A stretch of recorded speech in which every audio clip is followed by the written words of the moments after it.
back then, of course, I was known as the whole f***ing show. Well, that's what we're going to take a look at And we're going tonight. to talk a lot about that because Jerry...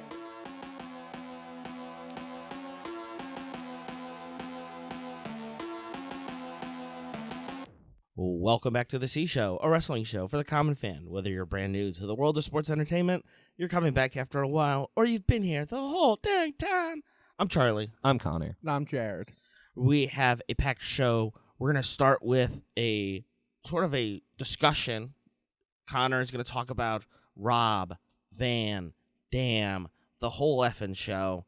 We're going to do a little bit different AEW coverage, and then we're going to talk about next week's topic. We're going to talk about WWE home media, sort of the evolution of it, the history, all of that good stuff.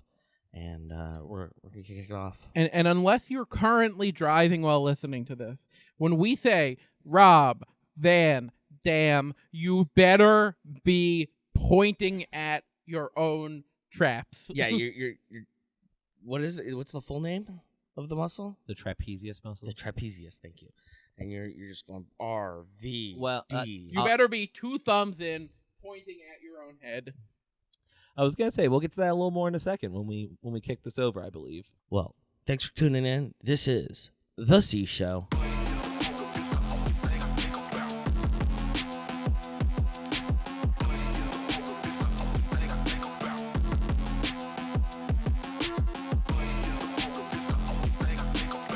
Welcome back to the C Show.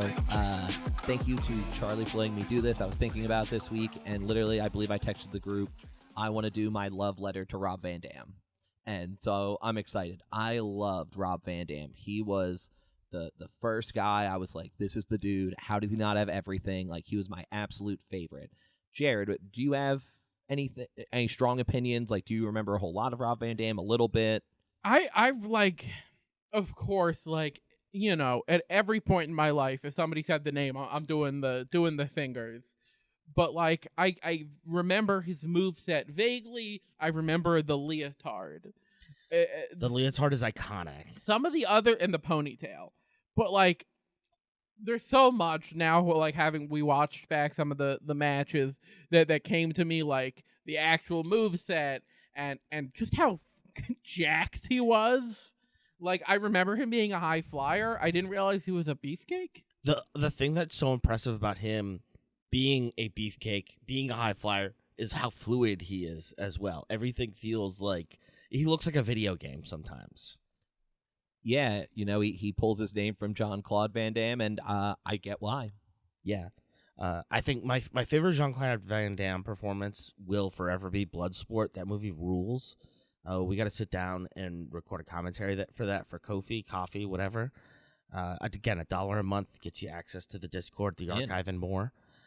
But Bloodsport rules. It's the most ridiculous movie. It's 89 minutes long, but it's just about Jean-Claude Van Damme plays this French American Army veteran who goes to a tournament of death in the walled city of Kowloon in Hong Kong.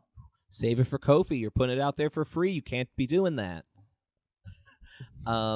Charlie, do you know, like, again, you weren't, big, and you didn't watch wrestling when you were young. Like, is there anything that you know just from, like, through the ether of Rob Van Dam, or just any general things to kind of start with? I was vaguely aware of him due to, like, the knowledge I had of, like, ECW folks and, like, watching a little bit of ECW here and there.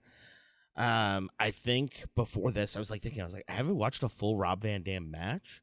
I was like, oh, I haven't watched a full Eddie Guerrero match, and I was like, no, that's a lie. I've watched the ladder match for the custody of Dom. So, like, this is the first full Rob Van Dam match that I've seen, like, singles match wise, and honestly, just so impressive. Again, like, how fluid everything is with the kicks and the moves, the flips, the twists. Everything is just, again, so fluid.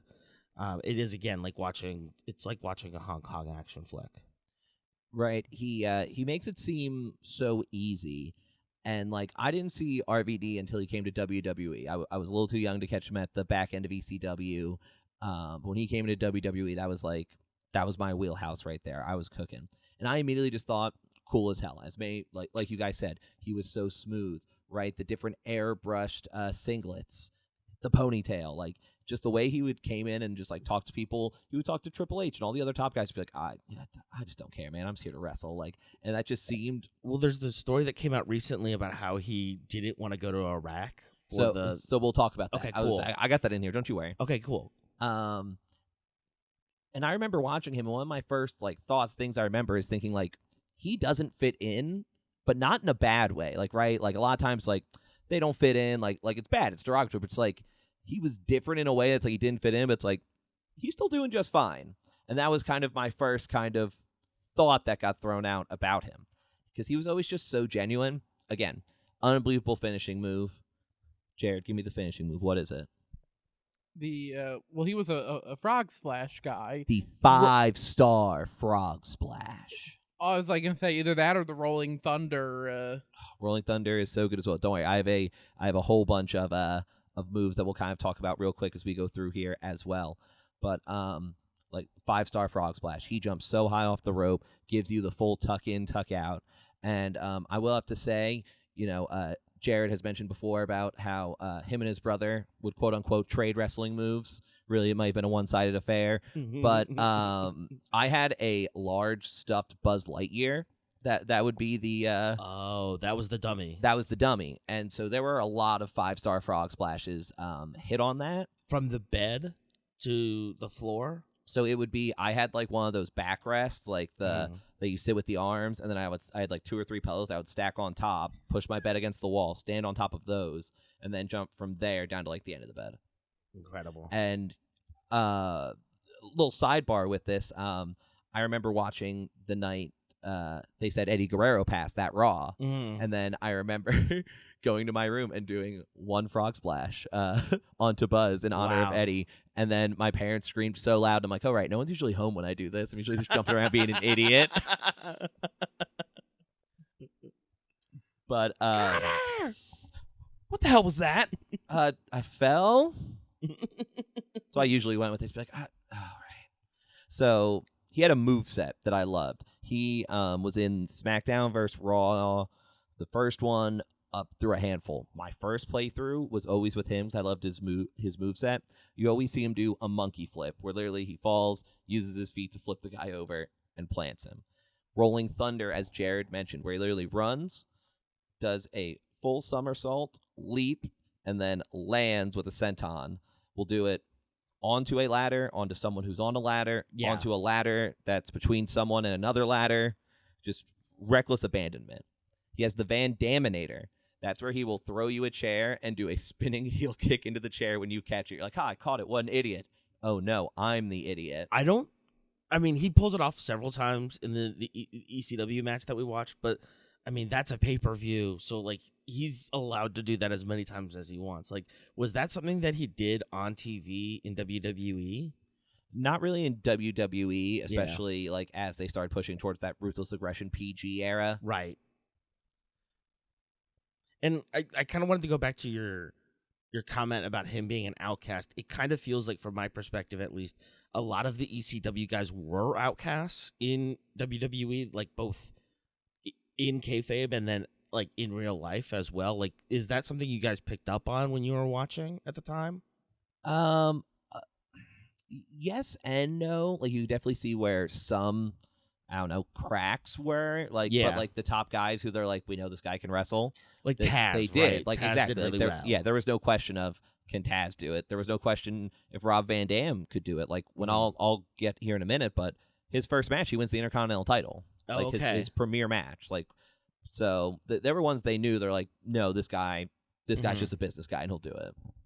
But no, they were absolutely outcast. I forget who it was. If it was Public Enemy or someone went to WWE, didn't want to do the job to the APA, Bradshaw and Farouk, and they went and just destroyed them in this, like, what was supposed to be a pretty simple tables match. They just literally just like beat the hell out of them and then did the finish anyway.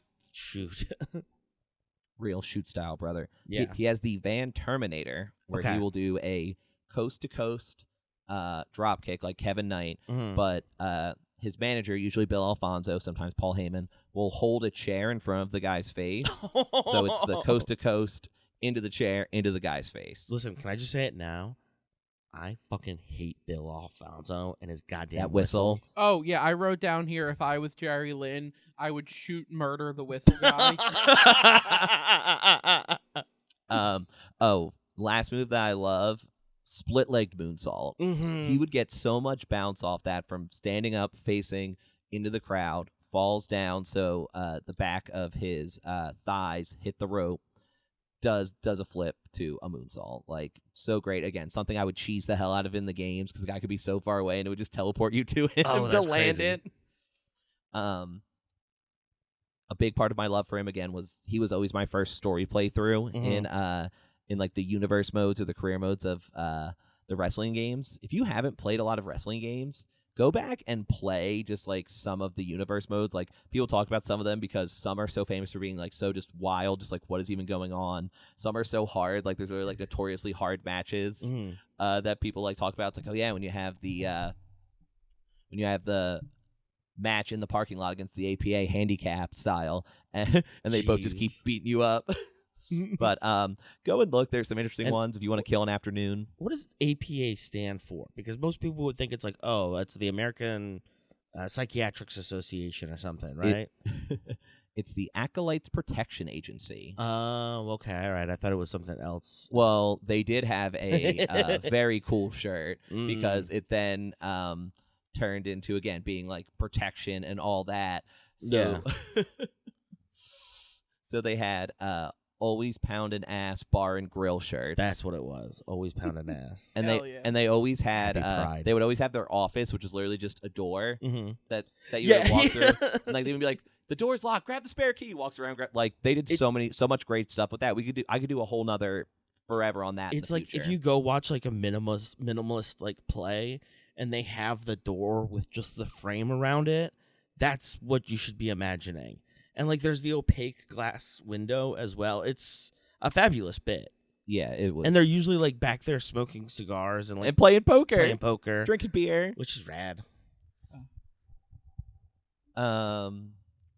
So again, some history of Rob Van Dam in WWE and some things that he did. So premiered, introduced by Jerry Lawler, introduced as Mr. Monday Night. That's what they were trying to get going for him and his, again, I more describe it as a player pointing to their own name after they do a sick play.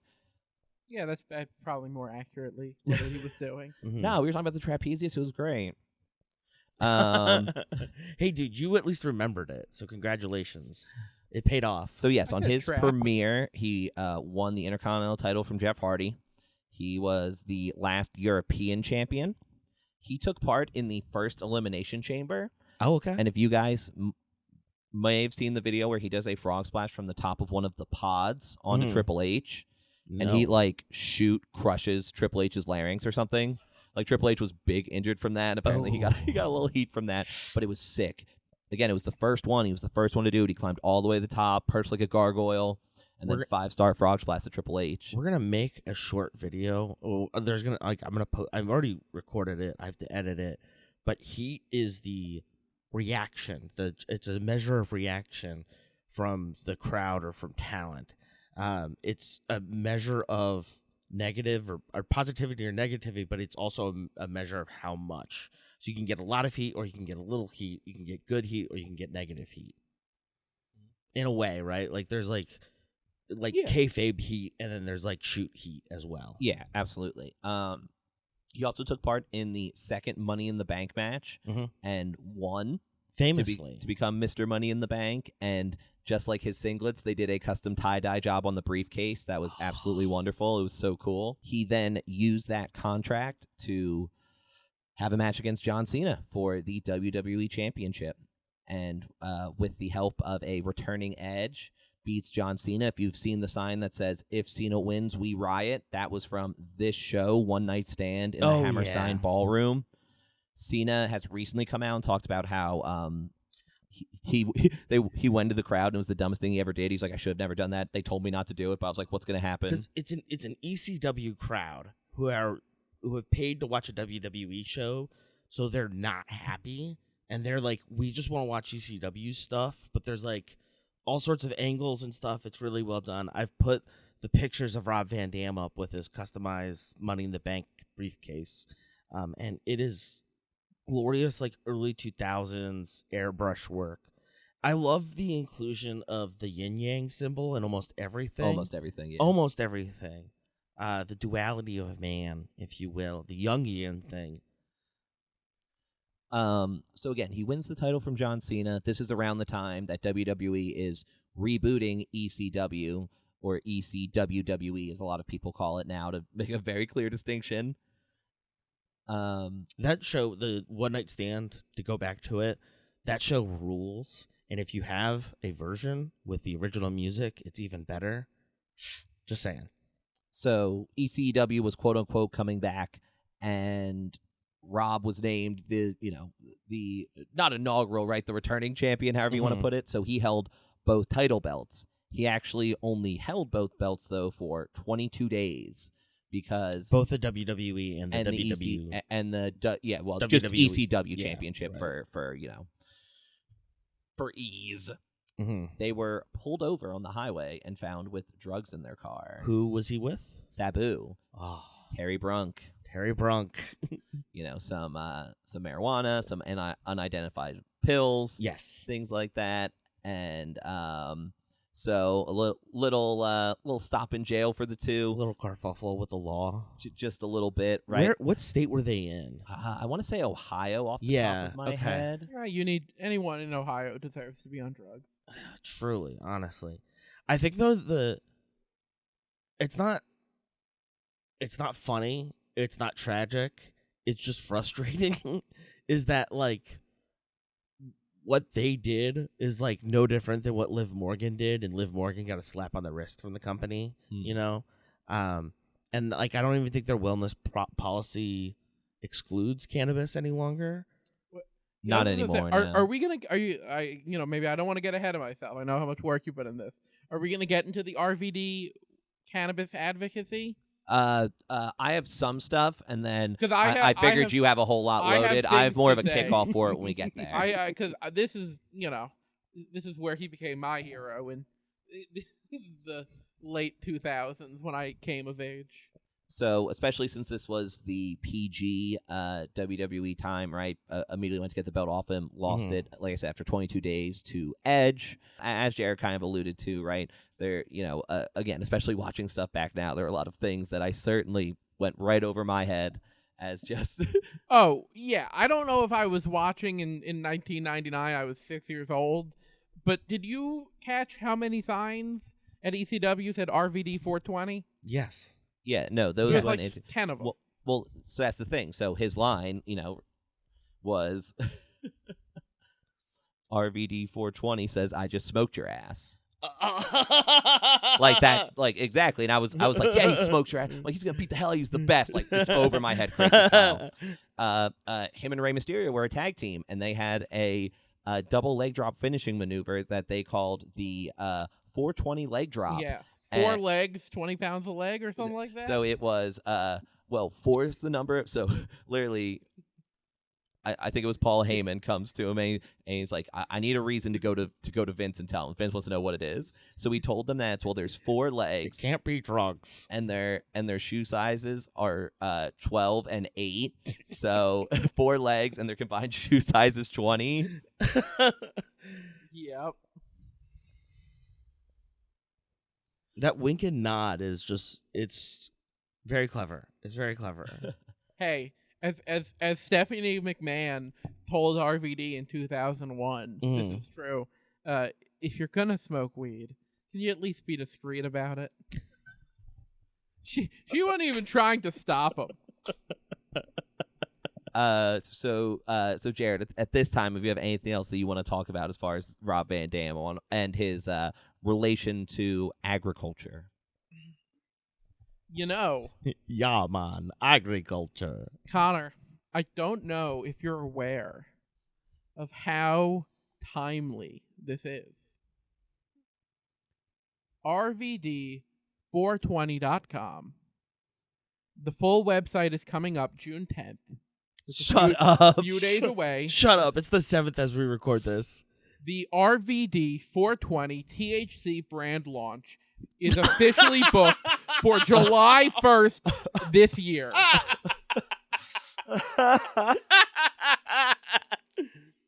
This is, I kid you not, this is all happening right now. I mean, it's very common for celebrities, especially like celebrities like RVD who have toyed around with. I do believe Val Venus opened a dispensary. That's not surprising. I'm trying to think which other. I mean, there's Garcia Handpicked is a brand. I think The Godfather has his own. I believe Aykroyd has his own brand. Snoop Dogg, of course. There's a combined brand with Tyson and Evander Holyfield. Yes. Where the gummies are an ear with a bite out of it. Good God. Yeah. Good God. Look, here's the thing. For athletes who are putting their bodies on the line and dealing with small aches and pains, it is so much a better option than opioids. I think there's limited research because of the way that cannabis is treated in this country and scheduled as a substance. So there's limited studies on it, but there's a lot of positive research towards how cannabis can protect the brain, can improve mental clarity. That's crazy, man. Sorry, y'all. I had to share that's so cool. Share the website, rvd420.com. New site launch 3 days from today. He's also from Michigan, and Michigan has crazy cannabis. Billed from Battle Creek, Michigan, which is also so sick. Continued through WWE, bounced to TNA for a little bit where I watched him. The most thing people talk about from TNA and him is when Abyss killed him with a big spiky bat that I can't remember what he calls it, but there's just this shot. If you Google it, there's just a shot of Rob Van Dam just covered in blood, just laying on the floor, and it seems like he's just dead. But he literally comes back 2 weeks later. Hold on. Oh, here we go. Yeah. Lying. Oh my gosh! And he was out for 2 weeks. Great. It looks like an actual murder scene. Good God. It's egregious. And just a few more things, right? And I'll kind of wrap this up, right? Try and keep us relatively short here. Rob Van Dam, a guy so synonymous with ECW, was not selected for their first pay-per-view. He was not going to be on the card. He was not supposed to be. Legal. He was a replacement for an injured wrestler. And do we know who the injured wrestler was? I used to, and if I was better at my job, I would have looked. And after winning, he took the mic and he did a little shoot. He's like, "Yeah, hey," he's like, "For what it's worth, Paul Heyman would let us do this." So it's a killer promo too. Because I included it in the video that I sent over to you guys to watch before this. And just the way he did it was so great. Talking about how he's not a second-rate wrestler. He's no one's second choice. How he sold out to himself because business. He does the money sign, and he's like, "Now I'm just worth more money because I beat you on pay-per-view." Absolutely great, making the most of a moment that you were there by an accident and not looking back whatsoever. Lance Storm is great too, underrated. And now I want to talk about something that I actually only saw relatively recently through a couple different shorts and other things, and looked into a little more of. Rob Van Dam did not want to go on the Tribute to the Troops shows that WWE would always do overseas in Afghanistan, and everything you see about it is other people being like, "Oh, are they going to let you do that? Are they going to let you not go?" And he just "I'm not going. What are you talking about?" He went in and he said that to Vince, and of course Vince is try and talk to other people, and they'll see what a great experience it is, and other guys being like, "I wish I could do that. They would fire me if I did that." But Rob just stuck to his guns, and he did not go on the tour, and he continued to wrestle for them, and it was not the end all be all of his career, but he was willing to stand his ground again at a time when there weren't the other shows in town like AEW and all. And to have a public statement against the wars in Iraq and in Afghanistan at that time, 2004, 2005, 2006, it kind of weaned off as the end of the Bush administration came to an end. I feel like it was just really difficult. You watch some of those shows too, and the crowd's insane. Because it's just it's a bunch of young kids, basically, young 20-year-olds who are "Oh my gosh, we get a WWE show with some of the best talent." It's also very dangerous. Like you're going into a war zone. You don't have training like those guys. You're not expecting to see that, see some things either. I mean, famously, there's the Playboy bunnies in Apocalypse Now. I mean, that's a fiction, but obviously inspired by real events. So, is there anything else you guys want to add, throw in, anything else about Rob before I kind of get to my close here, and then we'll talk about some AEW? Oh, we're going to talk about those matches, right? Oh, yeah, I'm sorry. Yeah, if you want to talk about them in more detail. Yeah, absolutely. Yeah, so the first match that I found two matches, and then Lance and Rob Van Dam talking about Barely Legal. So the first match is May 27th, 2002. It's a ladder match for the Intercontinental title in Edmonton, Alberta. It's a ladder match for the Intercontinental title. It's Eddie Guerrero, the champion, versus RVD. This is an 8.19 rating on Cage Match, 4 stars from Meltzer. I think this is an incredible match. The big jump scare is Benoit. Yeah, Hey, he bought a ticket.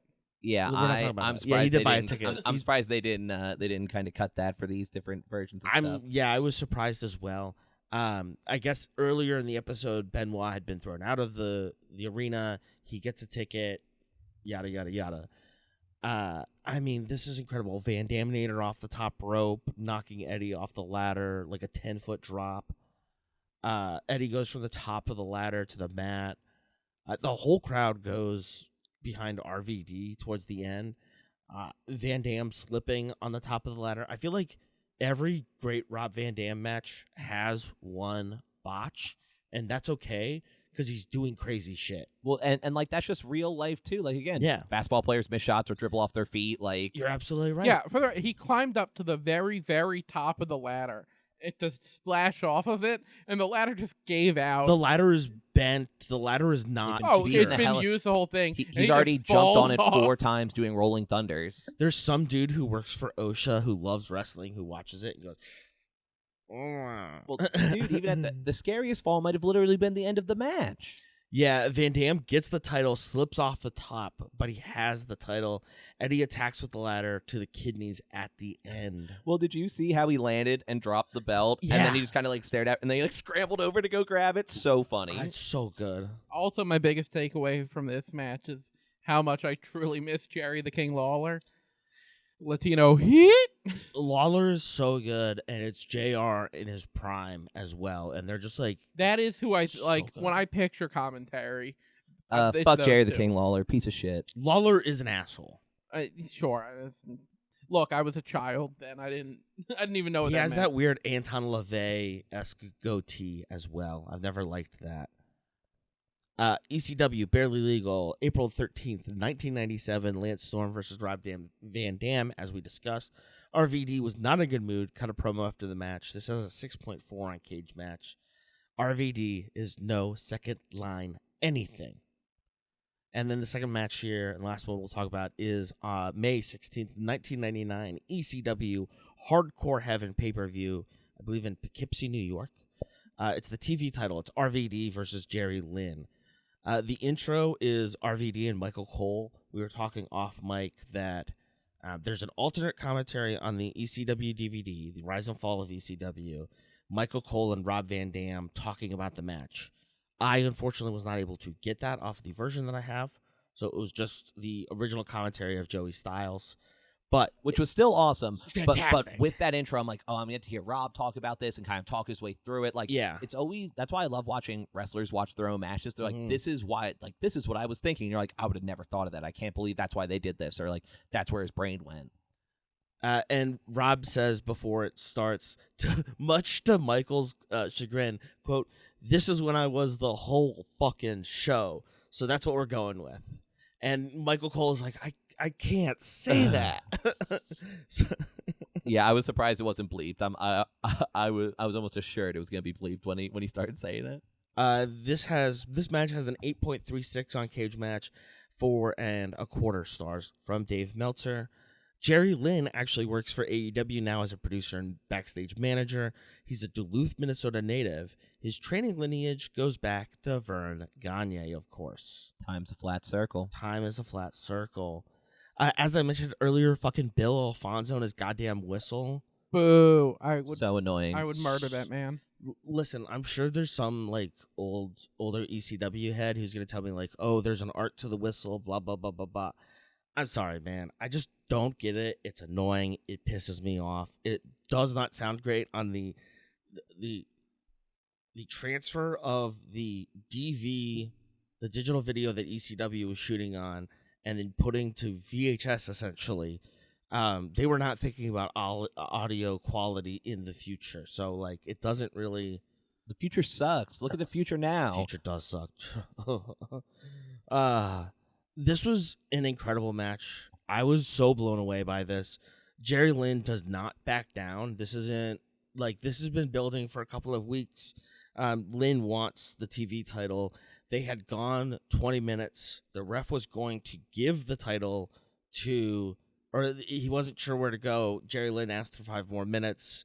They then said, okay, 5 more minutes plus rematch at the TV or at the pay-per-view at Hardcore Heaven.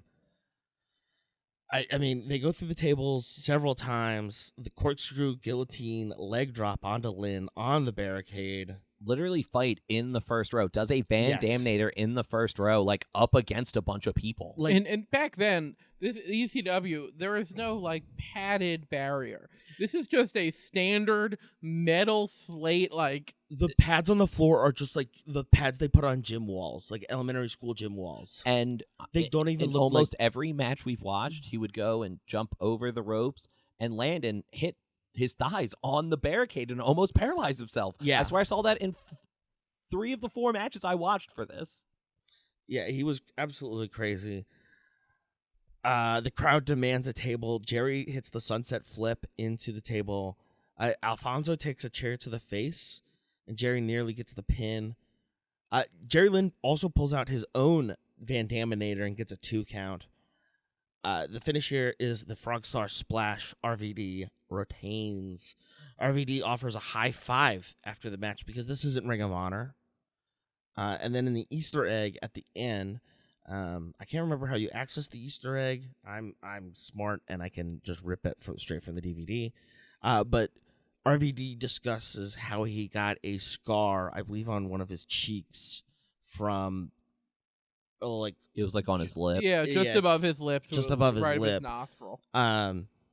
Where he encountered, where he went through a table and got a scar from that. So that was very cool to watch, to hear that as well. And we'll have to sit down and listen to the full commentary with Michael Cole and Rob Van Dam. Yeah, they called him one of a kind for a reason. He was himself every second of every day. I wish that I understood that more. Watching when I did, right? I feel like a lot of us could have used someone reminding us that we only need to be us. And you need to be the best you, especially right now with everything going on in the world. Be brave, protect those who can't protect themselves, be kind, be one of a kind. So, Mr. Pay-Per-View, Mr. Monday Night, Mr. Money in the Bank, the whole effing show, thank you, RVD.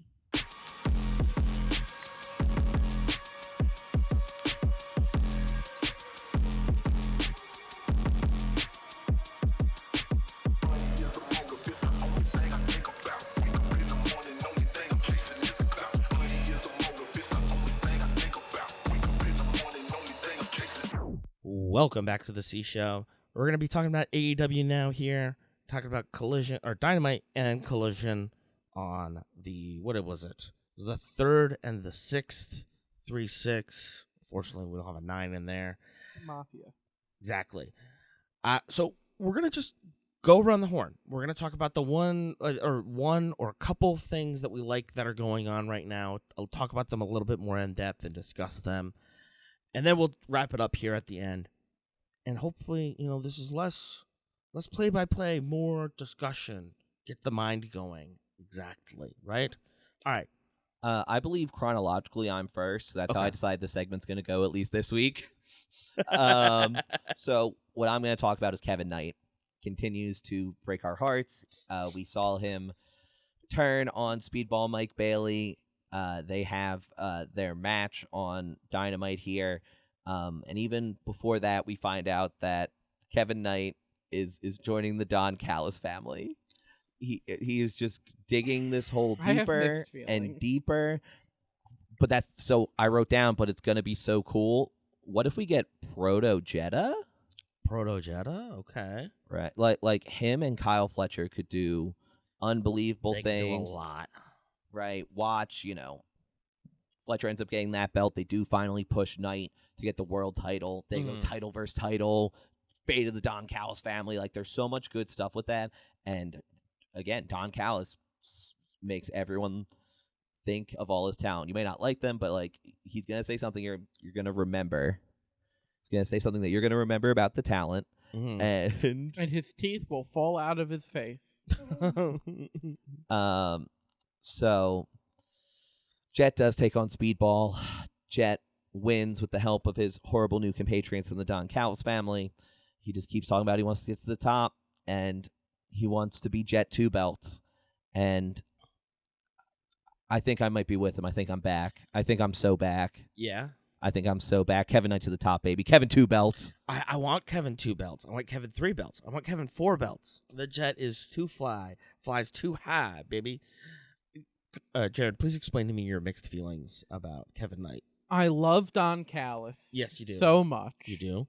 His family's getting a little too big. Exactly. He's got to trim off some of the fat. Goodbye, RPG Vice. He's gotta disown some people. He's got to disown some people.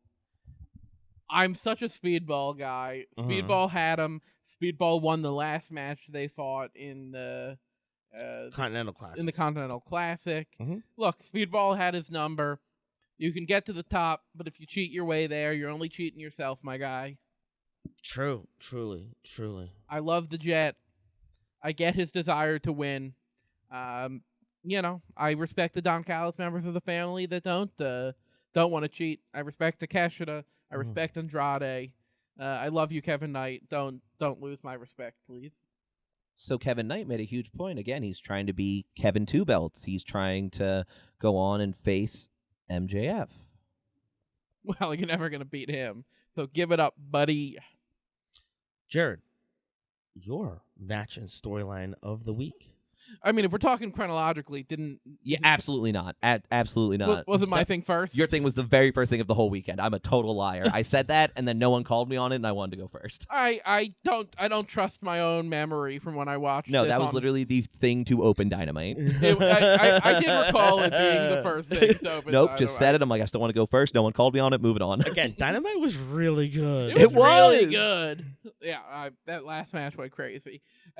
Look, I want to talk about MJF, my hero, my man's, the star of the show, the star of any show, the greatest wrestler of all time, the 6-point star, the greatest, the 3-time champ, the 6 whatever, the Star of David champ, my Plainview, Long Island compatriot. I'm not really from there, but I was born there. Look, here's the thing. I love that he will change his gimmick. He is himself. He's not sticking to one thing. This match, he's facing a bull. What does he come out as? A matador. This man will use his being an asshole to make the best jokes and to honor other wrestlers like he did for Terry Funk, and he's done for the person that Charlie will mention in 30 seconds because I don't remember what he said. I wasn't listening. MJF, he's totally for himself in the kayfabe, but everything he does is just for entertainment and storytelling and for the love of the game. Unfortunately, I do want to just say MJF was legitimate injured. He hyperextended his leg, his knee. I think he's not cleared to travel, but he is going to be around for some things. And I don't think he's vacating his belt.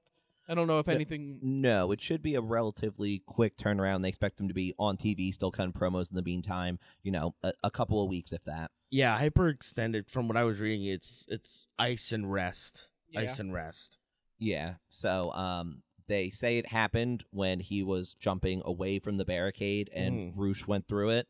even though a lot of people thought it was on the tombstone after. Apparently, he had already effed it up before the tombstone, according to Takedown from Sports Illustrated. That makes sense. Look, this was a great match. Roosh is awesome. He really is. He ended with the awesome spot of not tapping, which is so cool, and it so fits him. But look, he's a bull. He charges straight ahead, and when you go against MJF, you just have to fight smart. You have to, like, use tactics against him, because not only is he a hell of a wrestler, he's, like, a smart wrestler. And like, that storytelling in the matches, to me, is always so fun to see somebody big and strong and angry get taken down by MJF. So let me ask you, like, do you think this is it for Roosh, or can we teach an old bull new tricks? No, Roosh will be back. Roosh is awesome. He is a bull. We will get the horns. Pretty slowly, though. And here's what I want to walk out on. So Roosh, before he charged and gave the barricade the horns, as it were. That was crazy. You could hear him on the mic speaking a little Spanish. Sí. And in the end, right before he charged, he said, and I quote, "Chinga tu madre," which, of course, for the viewers at home, means, can you give me a bleep on this one? Yeah. F your mother. And that's my question. How much vulgarity do you think you can get away with if it's in another language? A lot. Because I was like, they definitely wouldn't be happy if, like, MJF said, F your mother. In this administration, they don't care about another language. Like if Claudio Castagnoli's just started, like, really saying some atrocious stuff In Romanche? In Swiss. Yeah, in Romanche. I think he could probably get away with it, and I think that's awesome. I think he does. He probably already does. I heard that, and I was like, can you say that? Can you say that? He said it, and then he ate shit. So you know what? Maybe you can't say it, and that's all I got to say about that. Maybe you can't. Well, wrapping up here with my storyline and sort of match of the week. The wild card in the Women's Owen Hart Cup tournament turns out to be Mercedes Mone. The CEO returns to the boardroom. So awesome. I was not expecting it whatsoever. Yeah. Awesome reception. Place came Yes. unglued. Yep. And it was a great match. I was worried they'd be like, oh, she's going to win in 30 seconds because she's back. They had a great match. No, they had a killer match.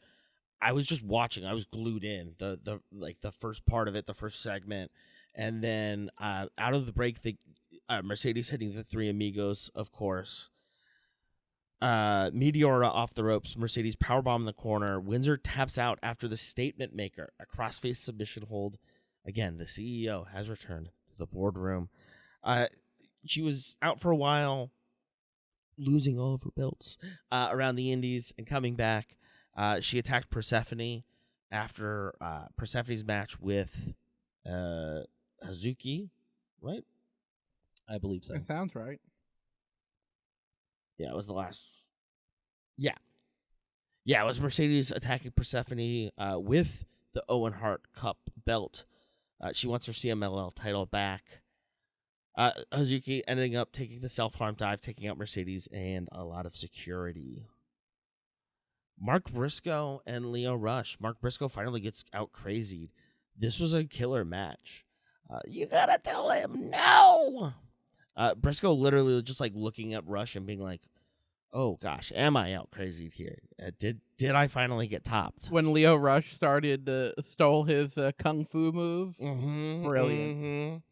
I love Leo Rush. Whispering in his ear to start the match. Yes, Psycho. killer stuff. Psycho Stuff. I feel like a fantastic addition to the main roster. Need more of it. Put something on Leo Rush. Put the national title on Leo Rush. That would be hilarious. I could be with that. I need to see him do like more. Hiding in the Look, corner. I don't want him to be a goo on jobber. I don't know about a belt. Like that's the thing. Like I don't want him to just be a weirdo that gets squashed all the time. Because I like weirdo wrestlers. I like character. I like a supernatural. And he can wrestle. Like he can work. So I have to believe, again, if he cares about this character so much, like Tony Khan's went on record saying how much he enjoys it, like there's a plan in place. I'm sure they have something. Like they're not just going to let him, languish at the bottom here. I truly believe that. They're building this something for sure. All right. If that wraps it up, can I, without even going into it, because I just want to, tickle the listeners' ears into making sure they watched this. Mm-hmm. The very end to the Ospreay Mark Davis match. Yes. Was that one of the largest and craziest multi-factional breakdowns you've ever seen? Probably, yes. In my short history. No, I definitely can't think of anything off the top of my head. Outside of like a rumble or, some sort of gauntlet. That was a lot of people Mhm. with a lot of different grudges, some not even remotely related to the match at hand. I mean, Moxley was talking about how he despises gang violence. Insert the hot dog meme of Tim Robinson. We're all looking for. We're all looking for the guy who did this. You heard it here first, folks. Jon Moxley is a hot dog. Well, and you don't have to look for who did this. We did this. We're The C Show.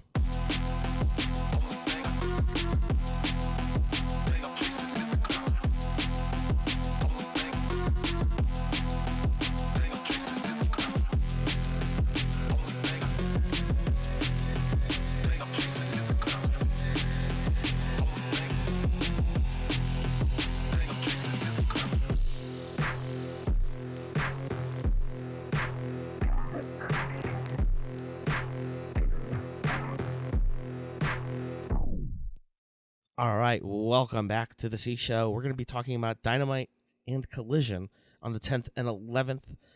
We start off with some Owen matches, some matches from the Owen Hart Cup tournament. We got Swerve versus Brody first up. This is going to be killer. Who do you guys got? I want it to be Brody, but I really think it's going to be Swerve. Same. Yeah, I have to agree. Next, we have Sky Blue versus Sari. Sari is a Japanese talent. She competes in Stardom, I believe. She was in WWE from 2020 to 2023. The move was delayed, however, due to COVID. She did not like her character in WWE. Quote, "When I went to WWE in America, I didn't want to be a villain so much as a strong wrestler. I wanted to be seen as cool and strong, but instead they made me play an anime character in a sailor uniform." End quote. From a November 2024 interview she did with Jaguar Yokota, thanks to Sports Illustrated for the translation. Yeah, that's wild, isn't it? That's just classic. Now I'm going for her for two reasons. Like, I love Sky Blue. She's the only one from the triangle I like. But after Thecla spit on the Stardom, that was wild. I cannot abide that sort of behavior. That was a thick loogie. That was impressive. Oh, speaking of thick loogies, you see the when our MJF spit on Roosh, and then Roosh wiped it out of his eyes, but you could just see it on his forehead and hair.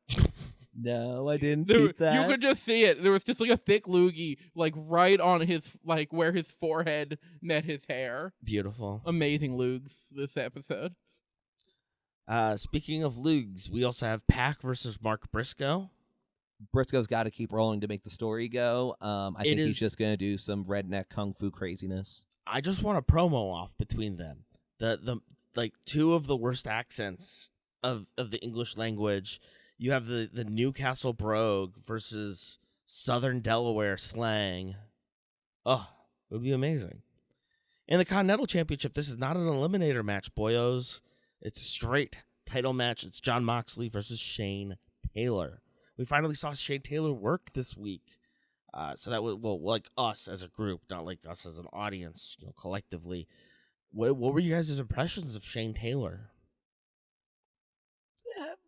Fine. Like, I don't know, nothing crazy jumped out at me. I'm like, okay, like, he can work, like, but nothing he did really, like, blew me away. I'm like, yo, this is a guy, this is a dude. Who? Wrapping up, we've got Orange Cassidy versus Andrade El Idolo. I think it's going to be good. I want to see how Andrade reacts to. I hope Cassidy does his slaw stuff and Andrade does his tranquilo in the ropes, and they both just have a mad chill time together until the time limit runs out. But unfortunately, it'll probably be Andrade pulling this one out. I think it's just a straight singles match, so there won't be a time limit. God, let a guy have a bit. Jesus. Andrade is gonna take a selfie with a pretty lady in the audience, and Orange Cassidy is gonna take a selfie with himself. Yeah, I like that. Orange is gonna take the selfie with Andrade, just with Andrade. That actually seems more right. Ooh, that could be something. I'm with that. Mm-hmm. And we'll also be talking about WWE home video, how Vince conquered the market, and home video memories. Talking about this, we threw this up on Discord. Again, $1 a month gets you on the C Show Discord. You can help us choose topics.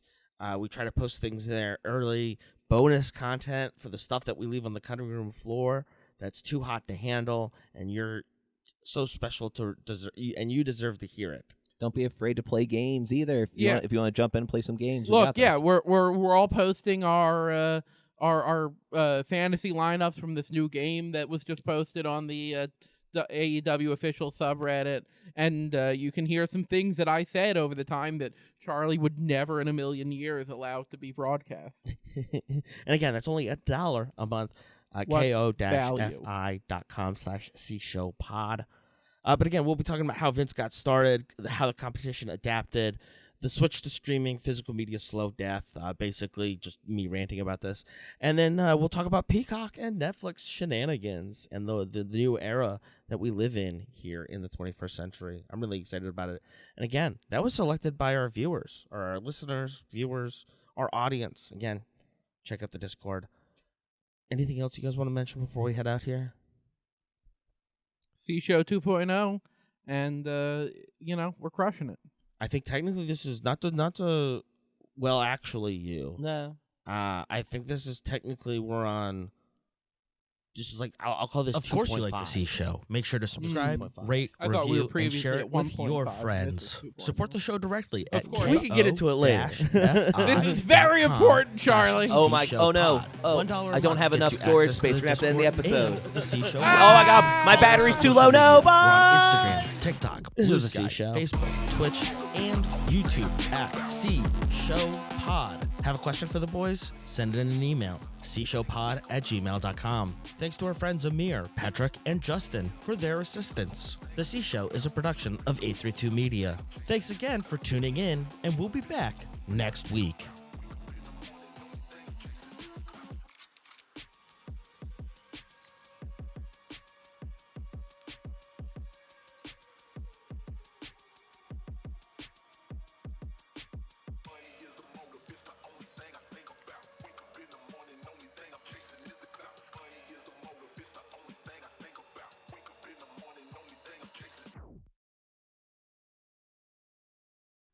Cat.